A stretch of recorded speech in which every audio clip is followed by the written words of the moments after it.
Assalamualaikum warahmatullahi wabarakatuh.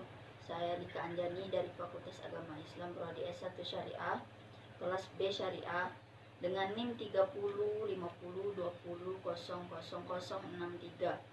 Di sini saya akan menyampaikan atau mempresentasikan makalah yang berjudul Pancasila sebagai Dasar Negara.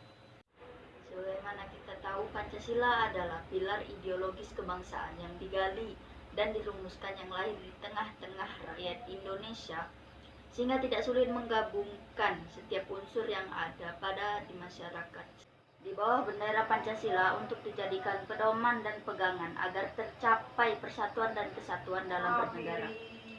Pancasila adalah satu, ketuhanan yang Maha Esa; dua, kemanusiaan yang adil dan beradab; tiga, persatuan Indonesia; empat, kerakyatan yang dipimpin oleh hikmat kebijaksanaan dalam permusyawaratan perwakilan; lima, keadilan sosial bagi seluruh rakyat Indonesia. Pembukaan alinea keempat Undang-Undang Dasar 1945, sekalipun terjadi perubahan isi dan urutan 5 Pancasila yang berlangsung dalam beberapa tahap selama masa perumusan Pancasila tahun 1945. Tanggal 1 Juni diperingati sebagai hari lahirnya Pancasila. Di Indonesia, dasar negara Indonesia adalah Pancasila yang memiliki karakter dan kepribadian utama bangsa Indonesia dan juga merupakan ideologi nasional. Lahirnya dasar negara tidak sayaan dan keagamaan dengan memiliki kesadaran yang menyeluruh atau universal, sehingga hal inilah yang menjadi dasar negara. Merta muncul begitu saja, mesti kemudian berasal dari hasil pemikiran yang sangat mendalam dengan begitu banyak pengalaman-pengalaman yang sesuai dengan kondisi kebangsaan, kemasyarakatan, kebudayaan, hingga hal inilah yang menjadi dasar negara untuk merumuskan dasar negara. Dan jika diperhatikan seperti apa makna Pancasila, ternyata para pendiri bangsa Indonesia merumuskan Pancasila sebagai dasar negara yang berasal dari cara pandang dan metode dan menyeluruh dengan mencakup seluruh unsur dalam rakyat dengan tanpa membeda-bedakan yang satu dengan yang lainnya untuk mencapai cita-cita kebangsaan yang menjadikan dasar negara dengan tercipta masyarakat yang adil dan makmur. Fungsi dasar negara. Pada umumnya, dasar negara dan memiliki fungsi: 1. Dasar berdiri dan tegaknya negara. Pemikiran yang mendalam tentang dasar negara yang lazim muncul ketika suatu bangsa hendak mendirikan suatu negara, sehingga dasar negara berfungsi sebagai dasar berdirinya suatu negara.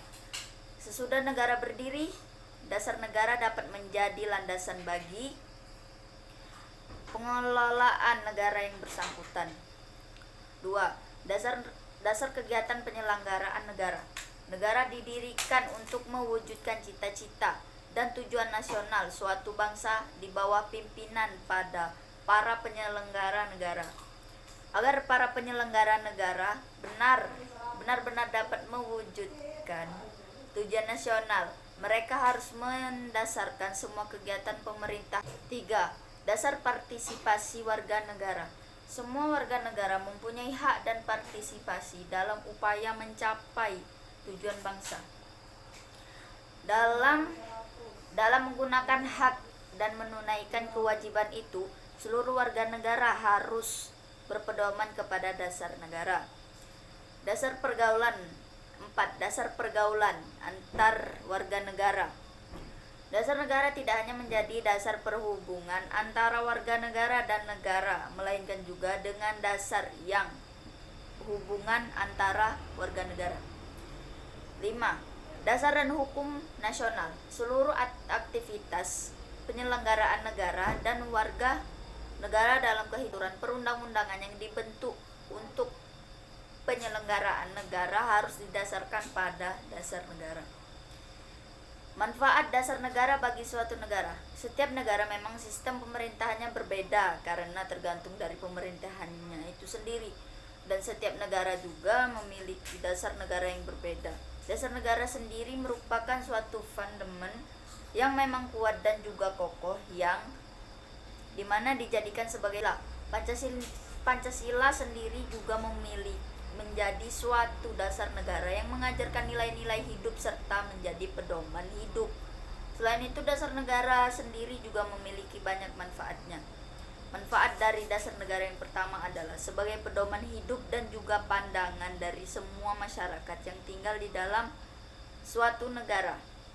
Karena dengan mengacu kepada dasar negara, tentu saja negara yang ditinggali. Kemudian yang kedua adalah dengan adanya dasar negara, tentu saja nantinya semua masyarakat yang tinggal dan memiliki tujuan yang lebih jelas di dalam bernegara. Lalu yang ketiga adalah sebagai landasan dari ideal suatu negara, dalam artian menjadi acuan untuk masyarakat agar bisa menganut dan juga mengerti mengenai negara yang menjadi tempat tinggalnya itu sendiri. Selain itu juga menjadikan sebuah memiliki jiwa dan juga kepribadian. Kemudian dasar negara juga memberikan tujuan dan arah agar cita-cita bangsa dapat tercapai dengan baik dan maksimal, serta menjadi salah satu alat untuk menyatukan negara itu sendiri. Selain itu masih banyak lagi manfaat dasar negara lainnya, namun beberapa manfaat tersebut sudah menjadi beberapa poin yang sangat penting. Pancasila sebagai dasar negara berarti Pancasila dijadikan pedoman dalam bertingkah laku dalam kehidupan masyarakat berbangsa dan bernegara. Pembukaan Undang-Undang Dasar 1945 di alinea keempat menegaskan bangsa Indonesia memiliki dasar dan pedoman dalam berbangsa dan bernegara, yaitu Pancasila. Makna Pancasila sebagai dasar negara menjadi landasan fondasi utama, titik acuan bangsa Indonesia dalam mengatur bangsa. Dengan begitu dapat disimpulkan penting untuk bisa mengatur unsur-unsur dalam kehidupan berbangsa dan bernegara yang berlandaskan Pancasila. Bahkan saking pentingnya, pada tanggal 1 Juni 1945 Presiden Soekarno menyampaikan pidato yang berjudul Lahirnya Pancasila. Rumusan Pancasila yang dikemukakan Soekarno tersebut akhirnya dinyatakan sebagai dasar negara Indonesia. Dinyatakan sebagai dasar negara Indonesia oleh BPUPKI. Ada beberapa fungsi Pancasila sebagai dasar negara, yaitu fungsi dasar negara sebagai dasar negara yang pertama diartikan sebagai dasar falsafah atau filosofi negara. Jadi, Pancasila dalam hal ini digunakan sebagai dasar untuk mengatur pemerintahan negara. Dengan kata lain, Pancasila dipergunakan sebagai dasar untuk mengatur penyelenggaraan aparatur negara yang sesuai bunyi dan isi yang tercantum di dalam pembukaan Undang-Undang Dasar 1945. 2. Pandangan hidup bangsa Indonesia. Fungsi Pancasila kedua adalah sebagai pandangan hidup bangsa Indonesia. Jadi Pancasila bisa berperan sebagai petunjuk hidup sehari-hari, yang juga merupakan satu kesatuan yang tidak akan bisa dipilih dan antara satu dengan yang lain atau bersatu dalam suatu negara Indonesia. Fungsi Pancasila yang keempat ini adalah sebagai jiwa bangsa Indonesia. Pancasila dijelaskan berbagai teori von Savigny adalah setiap bangsa mempunyai jiwanya masing-masing yang disebut dengan Volksgeist, yang berarti jiwa bangsa atau jiwa rakyat. Pancasila merupakan jiwa bangsa yang lahir bersamaan dengan adanya atau terbentuk bangsa Indonesia, yaitu pada zaman Kerajaan Sriwijaya dan Majapahit. Pancasila yang ketiga adalah sebagai kepribadian bangsa Indonesia. Hal ini dapat diwujudkan dalam berbagai bentuk sikap mental ataupun tingkah laku. Kepribadian yang dimaksudkan adalah ciri khas masyarakat Indonesia, artinya suatu sikap mental dan tingkah laku yang mempunyai ciri khas tersendiri sehingga mampu membedakan atau dibedakan dengan bangsa lain di seluruh atau alat yang sangat ampuh untuk mempersatukan bangsa Indonesia yang memiliki masyarakat majemuk dan multikultural. Pancasila merupakan falsafah hidup dan kepribadian bangsa Indonesia yang mengandung nilai-nilai dan norma-norma luhur serta diyakini paling benar, adil, bijaksana, dan tepat bagi bangsa Indonesia untuk bisa menyatukan seluruh rakyat. Atau fungsi yang ke-8 adalah sebagai cita-cita dan tujuan bangsa Indonesia. Cita-cita luhur bangsa tertuang dalam pembukaan Undang-Undang Dasar 1945. Pembukaan Undang-Undang Dasar 1945 merupakan media penuangan jiwa proklamasi, yaitu jiwa Pancasila yang ditulis di dalamnya. Pancasila dapat dikatakan sebagai cita-cita dan tujuan bangsa Indonesia. Cita-cita luhur inilah yang kelak akan dicapai oleh bangsa Indonesia. Ideologi bangsa Indonesia. Fungsi yang ke-9 adalah sebagai ideologi bangsa Indonesia. Pancasila sebagai ideologi negara berisi nilai-nilai luhur yang terkandung dalam Pancasila yang menjadi cita-cita normatif dalam proses penyelenggaraan negara.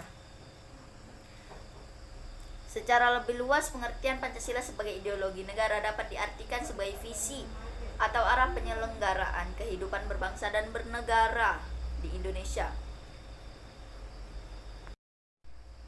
Yang selanjutnya adalah nilai-nilai Pancasila sebagai dasar negara dan pandangan hidup.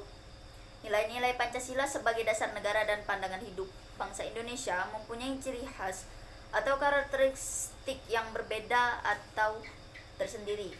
Ciri khas yang berbeda dari ideologi lain yang ada di dunia. Karakteristik tersebut terkandung dalam nilai-nilai Pancasila. Berikut adalah nilai-nilai Pancasila. Kelima, sila Pancasila tidak dapat dilaksanakan secara dipisah-pisahkan satu sama lain, tidak dapat dibagi atau diperas. Berikut ini adalah nilai-nilai Pancasila yang tertuang dalam kelima sila, yaitu fungsi yang ke-6 adalah perjanjian luhur bangsa Indonesia. Perjanjian luhur di sini menyangkut kesepakatan yang telah dibuat untuk memproklamasikan kemerdekaan bangsa Indonesia bersama-sama para pendiri bangsa. Bangsa Indonesia memutuskan untuk merdeka menjadi sebuah negara pada tahun 17 Agustus 1945. Sehari kemudian, tepatnya pada tanggal 18 Agustus 1945, disahkan pembukaan dan batang tubuh Undang-Undang Dasar 1945 oleh Panitia Persiapan Kemerdekaan Indonesia atau yang disebut PPKI. Fungsi yang ke-7 adalah sebagai falsafah hidup yang mempersatukan bangsa Indonesia, negara yang kaya. Fungsi yang ke-5 adalah sumber dari segala hukum. Pancasila merupakan sumber hukum bagi negara kesatuan Republik Indonesia. Sumber hukum Indonesia ini bermakna sebagai pandangan hidup, kesadaran, dan cita-cita hukum beserta cita-cita moral yang meliputi suasana kejiwaan serta watak bangsa Indonesia. Cita-cita yang dimaksudkan adalah cita-cita mengenai kemerdekaan individu, kemerdekaan bernegara atau bangsa, kemanusiaan, keadilan sosial, dan perdamaian nasional yang merupakan hak dan kewajiban warga Tuhan yang Maha Esa. Nilai ini mengandung pengakuan atas keberadaan Tuhan sebagai pencipta alam semesta beserta isinya. Manusia Indonesia yang beriman, yaitu meyakini adanya Tuhan yang diwujudkan dalam ketaatan kepada Tuhan yang Maha Esa. Ketaatan iman terlihat dari perintah dan menjauhi larangan Tuhan. Yang kedua, kemanusiaan yang adil dan beradab. Nilai ini mengandung rumusan sifat keseluruhan budi manusia Indonesia, yaitu mengakui manusia secara sederajat dan sama, serta mempunyai akhlak dan kewajiban yang sama sebagai warga negara yang dijamin oleh negara. 3. Persatuan Indonesia. Nilai ini adalah perwujudan paham kebangsaan Indonesia yang mengatasi paham perseseorangan, golongan, dan suku bangsa, serta mendahulukan persatuan dan kesatuan bangsa sehingga tidak terpecah belah oleh sebab apa. Keempat, kerakyatan yang dipimpin oleh hikmat kebijaksanaan dalam permusyawaratan perwakilan. Nilai ini adalah sendi utama demokrasi di Indonesia berdasar atas musyawarah dan asas kekeluargaan. 5. Keadilan sosial bagi seluruh rakyat Indonesia. Nilai ini adalah salah satu tujuan yaitu mewujudkan tata masyarakat Indonesia yang adil dan makmur berdasarkan Pancasila. Sesuaikan dengan perubahan dinamika bangsa Indonesia terlihat sejak proklamasi kemerdekaan Indonesia pada 17 Agustus 1945 hingga sekarang. Kedudukan Pancasila sebagai dasar negara dan ideologi negara adalah kesepakatan yang sudah final karena mampu mempersatukan perbedaan pandangan. Artinya Pancasila telah diterima oleh seluruh lapisan masyarakat Indonesia sebagai warga negara yang harus menunjukkan sikap menghargai nilai-nilai Pancasila dalam berbagai aspek kehidupan. Salah satu menghargai nilai-nilai Pancasila adalah mempertahankan Pancasila. Ini adalah cara-cara mempertahankan Pancasila. 1. Warga negara Indonesia harus melaksanakan dan mengamalkan nilai-nilai. 2. Tidak mengubah, menghapus atau mengganti dasar negara Indonesia, negara Pancasila dengan dasar negara lain. 3. Mempertahankan Pancasila, berarti mempertahankan Negara Kesatuan Republik Indonesia. Mengganti Pancasila berarti mengancam keberadaan negara Indonesia. Bila dasar negara diganti berakibat bangunan negara Indonesia runtuh, mempertahankan Pancasila adalah tanggung jawab bersama antara pemerintah dan rakyat Indonesia. Jadi kesimpulan dari makalah ini adalah Pancasila berasal dari kata panca yang berarti 5 dan sila berarti dasar, sendi, asas atau peraturan tingkah laku yang baik dan penting. Dengan demikian Pancasila merupakan 5 dasar yang berisi pedoman, aturan tentang perilaku yang baik dan penting. Pancasila dapat diartikan sebagai 5 dasar yang menjadi dasar negara serta pandangan hidup manusia. Suatu bangsa tidak akan dapat berdiri dengan kokoh tanpa adanya dasar negara yang kuat. Dengan adanya dasar negara Indonesia, suatu bangsa tidak akan terombang-ambing dalam menghadapi permasalahan baik dari dalam maupun dari luar. Dapat disimpulkan bahwa sifat dasar Pancasila yang pertama dan utama adalah yakin sebagai dasar negara Republik Indonesia. Pancasila yang terkandung dalam alinea keempat pembukaan Undang-Undang Dasar 1945 tersebut ditetapkan sebagai dasar negara pada tanggal 18 Agustus 1945 oleh PPKI yang dapat dianggap sebagai penjelmaan kehendak seluruh rakyat Indonesia yang merdeka. Penetapan Pancasila dasar negara itu memberikan pengertian bahwa negara Indonesia adalah negara Pancasila. Hal itu mengandung arti bahwa negara harus tunduk kepadanya, membela dan melaksanakan dalam seluruh perundang-undangan. Pandangan tersebut melukiskan Pancasila secara utuh dan menyeluruh sehingga merupakan penopang yang kokoh terhadap negara yang didirikan di atasnya. Dipertahankan dan dikembangkan dengan tujuan untuk melindungi dan mengembangkan martabat dan hak asasi semua warga negara Indonesia. Perlindungan dan pengembangan martabat kemanusiaan itu merupakan kewajiban negara, yakni dengan memandang manusia kualitatis. Manusia adalah manusia yang sesuai dengan. Sekianlah makalah ini saya menyadari pembuatan makalah ini banyak kelemahan dan kekurangan dalam memperkuat dan memperkaya wacana dari materi Pancasila sebagai dasar negara ini, dan saya juga menyadari dalam penulisan ini tentu banyak terdapat kesalahan dan kekurangan. Mohon kritik dan saran dari pembaca demi perbaikan makalah ini agar kelak saya bisa memperbaiki makalah untuk yang selanjutnya atau kedepannya. Baiklah, saya Lika Anjani pamit undur diri. Wassalamualaikum warahmatullahi wabarakatuh.